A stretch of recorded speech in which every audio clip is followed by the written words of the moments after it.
In today's episode, a pack of man-eating pit bulls terrorize a neighborhood in the middle of the night, savagely attacking a 92-year-old man, taking out his trash, and later eating another man alive. Hit that like button and subscribe right now.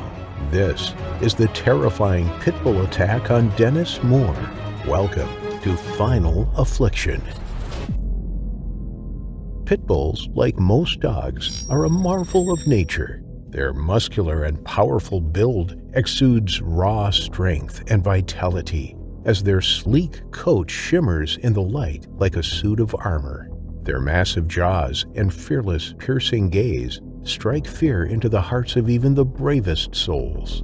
Their growl and snarls emanate a sense of danger and is both thrilling and terrifying. However, if not properly trained and the owner neglects them, these dogs can turn out to be a nightmare, as was the case in the Penrose neighborhood.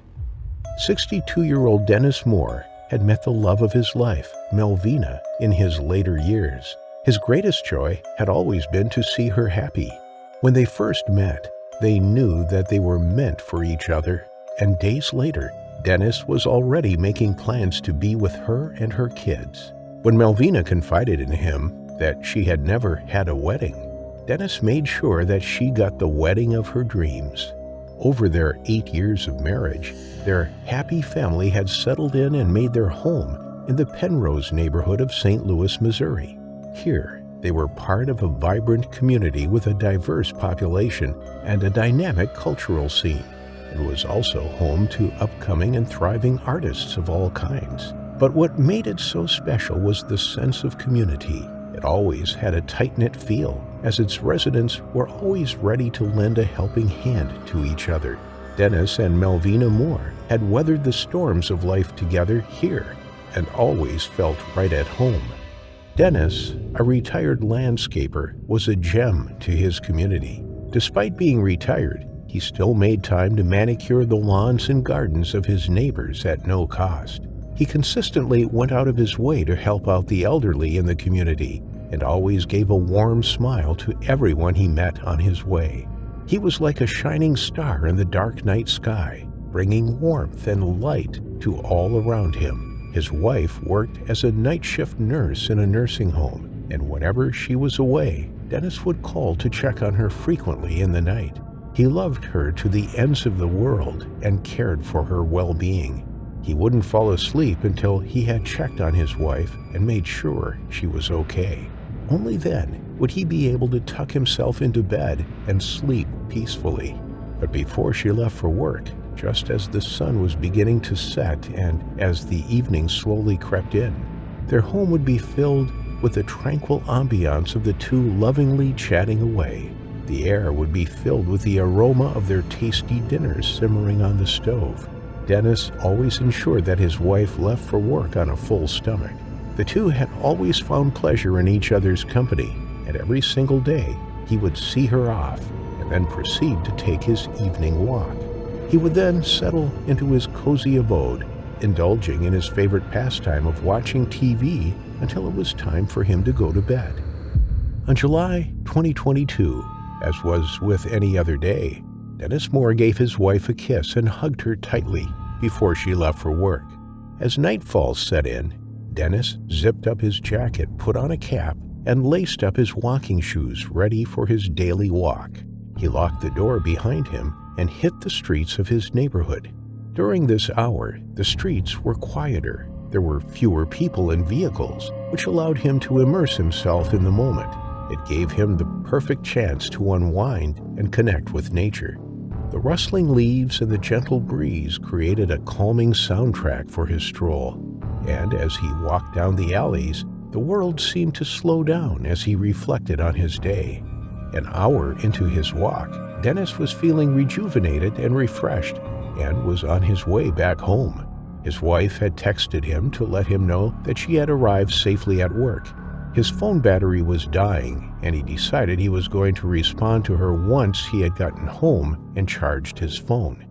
After all, he was just 2 blocks away, and he could see the lights of their home still on, just as he had left them. At the nursing home, Malvina was yet to hear from her husband, but at first she didn't think much of it. She put her phone away and got back to her work. As was his norm, Dennis would call his wife at 10:30 p.m. to let her know that he was retiring to bed. Later, at 3 a.m., he would use the washroom and then check in on his wife. And at 5 a.m., she would be the first person he would call as soon as he woke up. On that cold, dark Saturday night, however, his nightly routine would suddenly come to an end. At 10:30 p.m., Malvina waited for him to call, but he didn't. 30 minutes went by, but still, he hadn't called. Worried, Malvina dialed him, but to her disappointment, her calls went unanswered. At 3 a.m., she didn't wait to see if he would call. Instead, she tried calling him again, but he didn't pick up. She knew something was terribly wrong when at 5 a.m., after trying again, her calls still didn't go through. Her shift was almost over, so she patiently waited to clock out so that she could get to the bottom of it and see what was wrong. At 9 a.m. on Sunday morning, as she was leaving the gates of the nursing home, she called her husband one more time. This time around, her call was answered. However, on the other end of the line was a voice she was unfamiliar with. The man identified himself as a St. Louis police officer, and that in itself was enough to confirm that something wasn't right.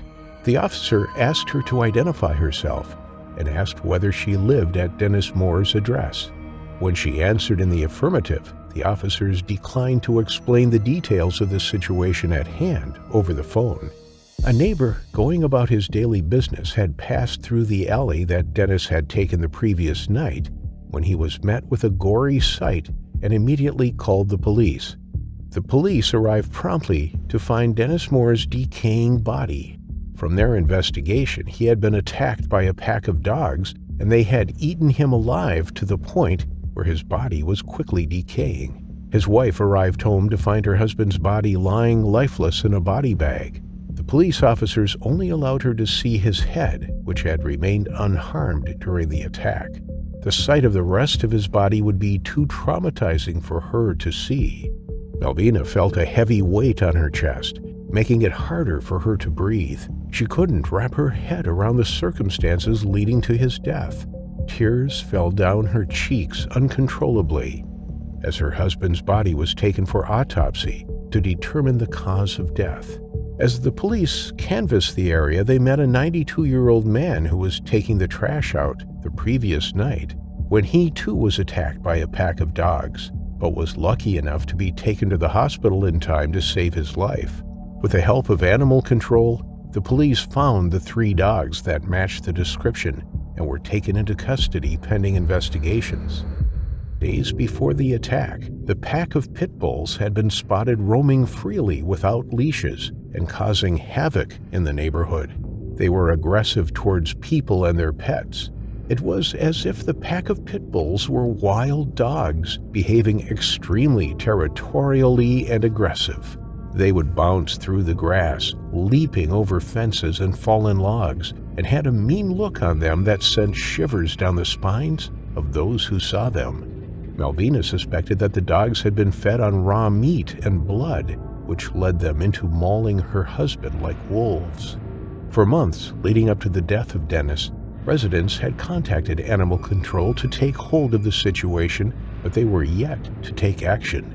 Dennis's neighbors were angry that it had taken the death of someone for animal control to finally take action. A man by the name of Michael Lewis, who witnessed the 3 dogs eating Dennis's lifeless body, claimed to have seen a group of 6 pit bulls frequently patrolling the alley where Dennis was attacked.